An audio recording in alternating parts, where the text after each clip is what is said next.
Vamos a repasar Twitter y me parece que empieza con algo parecido a una historia de amor. Sí, porque estuvieron 6.000 años abrazados. Es una pareja y sus restos fueron hallados en Grecia. Mira, ahí están los restos fósiles en una excavación y la pareja está abrazada. Impresionante, ¿no? La imagen. La segunda es deportiva, muestra a Leandro de Sábato, hombre de Estudiantes de La Plata, clave para la victoria del Pincha anoche en la Copa Libertadores.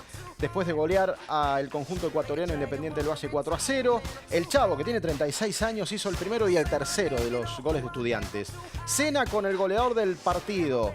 Hashtag Chavo, escribió el utilero de Estudiantes junto a esta foto que tuiteó anoche. Y acá Juan Martín del Potro, que se conoció la noticia para todos los fanáticos del tenis, fantástica. Volverá al equipo de Copa Davis cuando se recupere de su lesión.